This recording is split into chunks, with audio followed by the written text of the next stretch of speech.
ये 45 डिग्री के एंगल पर हमेशा बैरल रहेगा, किसी तरह बैरल को नहीं करना। और यही से क्या करना है, सबसे पहले सेफ्टी कैच का पोजीशन एस पर होने का यकीन करें। क्या करें? बाएं हाथ के कलमे वाली उंगली की मदद से सेफ्टी कैच का पोजीशन एस पर होने का यकीन करें। क्लियर है? मैगजीन कैच को दबाते हुए बाएं हाथ के अंगूठे की मदद से मैगजीन कैच को दबाते हुए मैगजीन को मैगजीन हाउसिंग से बाहर करें और बाएं रखें। क्लियर है?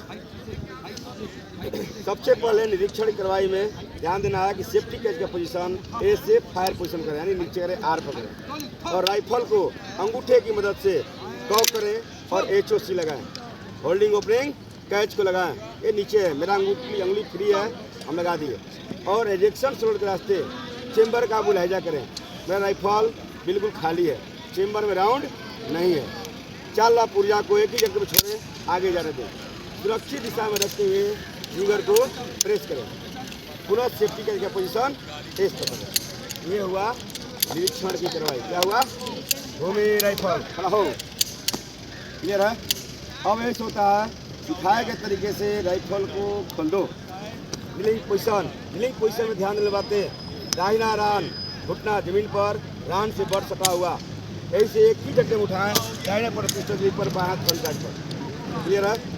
ऐसे होता है, सिखाए गए तरीके से राइफल को खोल दो। तो सबसे पहले सेफ्टी कैच पोजीशन एस पर होने का यकीन करें। बाएं हाथ के कलम अंगूठे की मदद से मैगजीन कैच को दबाते हुए मैगजीन को मैगजीन हाउसिंग से बाहर करें और बाएं रखें। क्लियर है? राइफल को एक ही झटके में सेफ्टी कैच का पोजीशन फायर पोजीशन करें और एक ही झटके में कॉक करें और छोड़ दें। पुनः सेफ्टी कैच का पोजीशन एस पर करें। कोई भी क्लोज बोल्ट का हथियार खोलने से पहले कॉक करने की आवश्यकता होती है। ये सेमी ऑटोमेटिक हथियार है और क्लोज बोल्ट का हथियार होने के कारण इसे कॉक करना बेहद ही जरूरी है, ताकि नहीं करने पर हैमर आज़ाद होता है और हैमर प्लंजर गिरने का खतरा होता है। राइफल को कॉक करें और एक ही जगह में कॉक किए राइफल को 90 डिग्री खड़ा करें। बाएं हाथ के अंगूठे की मदद से गैस प्लग प्लंजर को अंदर की ओर दबाएं और क्लॉकवाइज घुमा दें। गैस प्लग को क्लॉकवाइज घुमाएं। ध्यान रहे, यदि राइफल के ऊपर बैनेट लगा हुआ हो तो सबसे पहले बैनेट निकालें और बैनेट को स्केवर से अलग करें और दाहिने रखें। इसके बाद बैनेट रखें स्केवर। इसके बाद सीलिंग को खोलें। सीलिंग को यदि टाइम है तो गोल करके करे रखें, नहीं तो कोई बात नहीं, 4 फोल्ड में करके भी रखा जा सकता है। बैनेट दिखा दिया जाएगा। क्लियर है? सीलिंग को निकालें और बैनेट के बाएं रखें। कहाँ रखें? ध्यान देना है, खोलते समय दाहिने से बाएं तरफ आना है, जोड़ते समय बाएं से दाहिने जाएंगे। क्लियर है? इसको फोल्ड किया मैंने, सिखलाई के दौरान बिल्कुल दुरुस्त करवाई होगी।